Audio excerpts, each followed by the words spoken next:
Bienvenidos a este viernes a las 8:45, conversando acerca de los temas más importantes que ocurrieron durante la semana. Para analizar estos temas, hoy estamos Quique Godoy, Carmen Ortiz. Buenas noches, don Quique, ¿cómo está usted? Carmen, Paola Hurtado. Hola, buenas noches. Y don Cristian Castillo con K. Ah, no, ese es el Twitter. Ese es el Twitter nada más. Don Cristian, buenas noches. Buenas noches. Todos. Con K y S. Ajá, Sí. Cristians. Y vamos a hablar en esta primera etapa justamente acerca de uno de los temas más duros. Hace una semana y un día. Justamente un poco más tarde que a esta hora, 9:30 de la noche, el caso del Cambrai 2, donde ese jueves anterior un derrumbe completo, un partimiento de la estructura de la montaña, se viene abajo y deja soterradas a más de 300 personas, se estimaba, dentro de esa montaña de tierra, viviendas que estaban llenas de personas ya de la tarde, muchos de ellos terminando de comer o empezando a prepararse para ir a dormir, para descansar, para ir a trabajar el día viernes, al día siguiente. Historias que se han escuchado durante la semana, algunos que salieron tal vez a comprar un litro de leche o hacer algún mandado corto, pequeño, y al volver se encontraron con una tragedia impresionante en sus hogares, en su vivienda. Y fuera de eso, vimos además cómo se levantan, como siempre, una solidaridad enorme del pueblo guatemalteco de diferentes formas. Vamos a hablar un poco acerca de eso, de esa sensación de dos tipos. Obviamente lo lamentable de lo que se da, las muertes, la irresponsabilidad en algunos casos institucionales, y por el otro lado, esa solidaridad, esa cadena humana que se vuelve a montar siempre en estos días. Así que ponemos este tema para que lo podamos discutir un poco. Bueno, yo creo que se puede abordar desde varios puntos de vista. Por un lado, como bien mencionabas, es un ejemplo de lo que es la negligencia, la omisión en la función pública, el descuido que atraviesa varias instituciones. Atraviesa desde el Ministerio de Comunicación, Infraestructura y Vivienda, que tiene una responsabilidad muy especial, no solamente en los temas de transporte, digamos, y comunicación, sino en el tema también de ordenamiento territorial, porque está encargada de dar los grandes lineamientos sobre estas políticas, igual que sobre la política de vivienda. La responsabilidad de las municipalidades, pues que se mencionaba en estos días que únicamente 2 tienen plan de ordenamiento territorial. Y pues quienes también pecan de la misma negligencia. Se extienden las licencias de construcción, pero bien mencionaba Luis Linares, acá consultor de ACIES, en la entrevista de las 7 a.m., que únicamente se cobra por esas licencias, pero solo lo ven como un ingreso para la municipalidad y no como la obligatoriedad de estar supervisando las obras.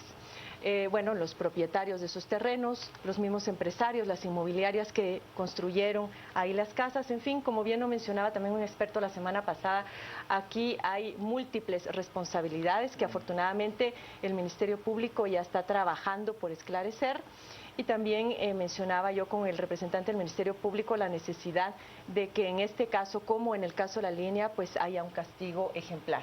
Y por el otro lado mencionar que pues ya estaba terminando la fase de emergencia y ahora tenemos ante sí la siguiente fase, que es la post, que tiene que ver con las actividades, ya no de rehabilitación, porque rehabilitación está justamente ahora, cuando se les da el albergue, cuando se les dan los servicios, sino la etapa de reconstrucción que ya piensa en el mediano y largo plazo. Y acá es donde nos hemos quedado cortos en otras tragedias similares, porque ese plan de reconstrucción, hay planes muy bien elaborados. Por ejemplo, me encontré uno después del huracán Stan, muy bien elaborado por parte de Segeplan, precioso técnicamente, yo diría que impecable, pero lamentablemente no se cumplen, ya no se sigue supervisando que todo lo que ahí fue plasmado realmente se haya cumplido por los diferentes responsables, y hasta el día de hoy hay todavía muchas familias a las cuales nunca les llegó la ayuda y todavía están esperando a que eso se concrete. Yo quisiera de pronto relativizar algunos puntos que ya fueron planteados sobre la mesa. El primero es, me parece que la magnitud del hecho no se debe dejar en manos de una fiscalía cualquiera, digamos. Debe haber una investigación científica, igual como en otros hechos de corrupción en el país, igual como en otros delitos en donde el impacto es alto. Me parece que el Ministerio Público tiene el reto de trasladar este tema a una fiscalía especializada con todos los recursos y con toda la asistencia técnica y los medios especiales de investigación como para poder determinar y deducir las responsabilidades. El otro tema que planteaba aquí, que yo también quiero relativizarlo, el tema de la solidaridad, porque estamos justo en el punto en el que ya se empieza a hablar de declarar Camposanto el área del derrumbe. como sucedió, por ejemplo, en Cantón Panabaj. Sin embargo, en Cantón Panabaj ni hubo 20 millones de quetzales destinados por el Congreso de la República para la reconstrucción, como sí lo está viendo ahora, ni hubo capacidad de reacción de la maquinaria, ni hubo el nivel de solidaridad que ha habido ahora con Cambrai. Y ahí la reflexión es, obviamente estábamos en medio de un fenómeno natural que estaba afectando a todo el país, pero también la solidaridad en este país ha sido diferenciada. Y ha sido diferenciada precisamente porque en el debate que yo sostenía sobre este tema en las redes, la gente me decía, no, es que allá es muy lejos, no, es que allá es muy difícil trasladar la maquinaria, no, es que... Y empezamos a justificar que donde hay pueblos originarios y se dan este tipo de fenómenos, no importa. Al final los hechos, las actividades de rescate duraron 2-3 días y lo declararon Camposanto. Aquí me parece que el reto que hay con Cambrai 2 es que si se va a declarar Camposanto, haya un trabajo serio de seguimiento y atención y acompañamiento a las familias que tuvieron víctimas en este hecho. Porque no es tampoco solo decir, bueno, ahora es Camposanto y ya quedaron sepultados. Hay un proceso en donde ya a estas alturas, 8 días después de la tragedia, el nivel de contaminación empieza a ser alto, los mismos rescatistas están siendo afectados ya por las condiciones de salubridad del hecho, y me parece que el gran reto que tiene el gobierno en este momento es hacer una asistencia técnica, una asistencia profesional, si se va a tomar la decisión de declarar el área de desastre social Camposanto. Y el último tema es el drama que representa el deslave. Impacta no solamente al Estado, sino que además nos vuelve a recordar que el Estado no toma decisiones para prevenir el siguiente. Se ha hablado reiteradamente, y aquí lo entrevistamos hace 8 días a Jean-Roch Lebow, que planteaba, hay alrededor de 700,000 personas en las mismas condiciones, y el Estado está destinando 20 millones de quetzales para atender esta crisis, pero se está haciendo poco para atender a esas otras 700,000 personas que están en el mismo riesgo. Sobre la solidaridad, yo me la explico desde 2 vías. Uno tiene que ver con un principio de periodismo, de noticia, la proximidad. Cuando el público siente que pudo haber sido el protagonista de cierto hecho o alguien muy cercano a él, se identifica mucho más rápidamente que cuando lo ve más lejano. Y eso es así inevitablemente. Cuando vemos que hay gente que murió a menos de 500 metros de un centro comercial que todos conocemos, que pudo haber sido gente que trabajaba con uno, gente que estudió con uno, cuando nos sentíamos tan cerca nos conmovió mucho. Y lo otro es que yo creo que la sociedad está muy sensible. Después de las protestas, después de la solidaridad para pedir cambios sociales, también estamos más sensibles a ayudar a otros. Y percibe aquí la corrupción. Y cuando huele que hubo allí cierta injusticia o cierta negligencia, se enciende más ese ánimo.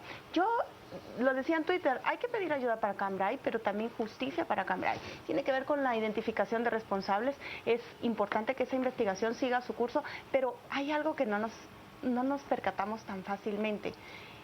Supongamos que las autoridades de Santa Catarina Pinula, de Conred, de CGPlan, de todas las entidades que sabían de estos peligros, hubieran tomado cartas en el asunto y hubieran dicho, señores del Cambrai, tienen que desalojar acá. ¿Cuántos que compraron esos terrenos hace 20 años en 30,000 quetzales y le invirtieron a lo largo de 2 décadas sus ahorros de toda la vida, su patrimonio, que era el único lugar que tenían donde vivir, habrían querido irse? ¿Cuántos habrían aceptado que les dijeran, usted perdió toda su inversión porque construyó en un lugar prohibido, porque compró en un lugar que no debía haber sido notificado jamás? Ninguno se hubiera ido. Si hubiera formado una manifestación, una revuelta allí, hubiéramos estado cubriendo una noticia seguramente de como una comunidad resistente a irse, de desalojo, pero con tantos seguramente muertos. Te doy la razón, pero seamos sensatos, ninguno se hubiera ido. ¿Y saben por qué? Sí. Porque no hay ninguna cultura ni de prevención ni tampoco de obligatoriedad de sacar a las comunidades. En las 2 vías era inviable. A mí me han tocado en 2 funciones, ir y ayudar a sacar muertos de algunos asentamientos. Yo no estaba hablando en ese momento con personas que están en esa ladera, que están conscientes del riesgo, porque acaban de ver vecinos donde la casa se fue por completo y cae hasta en el fondo del barranco, y hubo 1 o 2 familias que fallecieron, no la envergadura que tuvo este evento. Y lo que te dicen es que con cada 7 a 10 años nos sucede aquí en esta área. Entonces es gente que empieza a ser resiliente, curiosamente, empieza a ser resiliente con las condiciones en las que está viviendo y empieza a adaptar su vivienda, su forma de vida y su forma de interactuar con ese ambiente, a aceptar que cuando llueve hay un potencial riesgo y que están preparados para que si está lloviendo desalojar y salir del salón comunitario que está en la parte alta de la ladera, esperando que primero Dios no pase nada con la vivienda. Y si llega a pasar, es impresionante y suena demasiado frío, pero parece que es un estudio de esos actuariales que hacen las aseguradoras y dice, mire, aquí pasa cada 10 o 15 años, somos 200 familias, le pasa a 2 o 3. La probabilidad que me pase a mí es muy poca. Y es una conclusión a la que llegan lamentablemente por los beneficios que tienes de estar en un lugar de este tipo. Porque estás cercano a esos centros comerciales, a las oficinas, a los centros que generan empleo e ingresos. Y eso es lo que le hace la diferencia. Entonces alguien planteaba, ¿qué pasa si nos trasladamos a una de estas viviendas que están ya dentro del proceso de que fueron en extinción de dominio? Que fueron extinguidas. 23.5 se está ofreciendo. Pero eran dos problemas. Uno, esa propiedad no puede ser utilizada para esto legalmente, por lo que dice la ley de extinción de dominio, pero asumamos que pudiera. La gente no quiere irse al kilómetro 23.5 porque no le conviene por el alto costo de movilizarse, porque tiene que volver a invertir en el lugar, porque no está cerca de la fuente de empleo y de ingresos, no hay escuelas, no hay centro de salud. Debe hacerse prevalecer la autoridad para decirle, es que no importa que usted no quiera, es lo que debe, lo entiendo, pero es lo que debe hacer porque acá no va a poder regresar. Y acá es donde me llama la atención que en un principio se decía que solamente se les sugería que desalojaran las casas a estas personas en noviembre, que todavía diciembre quedaron... del año pasado. Ahora, incluso correcto. ahora, que únicamente se les había sugerido que abandonaran. Pero yo le preguntaba al representante del Ministerio Público, bueno, si es obligación del Estado velar por la vida e integridad de los seres humanos, ¿no será que en casos como estos el Estado debería de obligar a esas personas y por medio de pero una... va más allá incluso con niños. Cuando hay niños en riesgo, en un hogar donde está en riesgo el niño, el Estado tiene la potestad de quitarle el niño a la familia.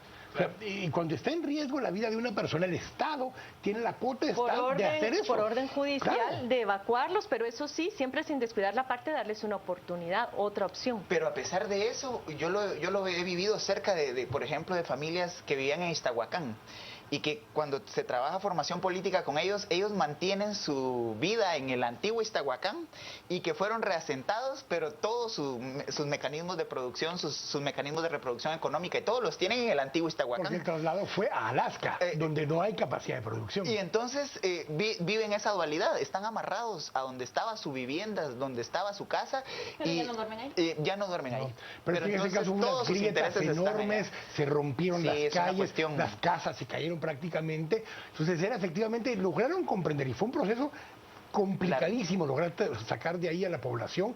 Los acuerdos a los que hubo que llegar no solo fue de construir un nuevo Iztahuacán, sino que generar las condiciones de cómo mantenían propiedad de su tierra anterior con la condición de que no podían volver a construir vivienda. Y eso quedaron documentos legales donde si lo volvían a hacer, el Estado tenía el derecho de desalojarlos por la fuerza, si era necesario por los altos riesgos que se habían identificado. Ahora, yo lo que pienso es, este caso nos tiene que, ahora sí, nos tiene que enseñar, dejar lecciones aprendidas y en términos de prevención ver cómo vamos a responder ante una situación todavía mayor y mucho más trágica que esta, como un terremoto, por ejemplo. Y acá hay que tomar en cuenta que muchas veces este tipo de tragedia se utiliza para que los más vivos se aprovechen de esas circunstancias. Nuevamente. ¿Qué es lo que nos ha fallado, por ejemplo, en todas las intenciones o en todos los planes de reconstrucción que hemos tenido que impulsar en este país?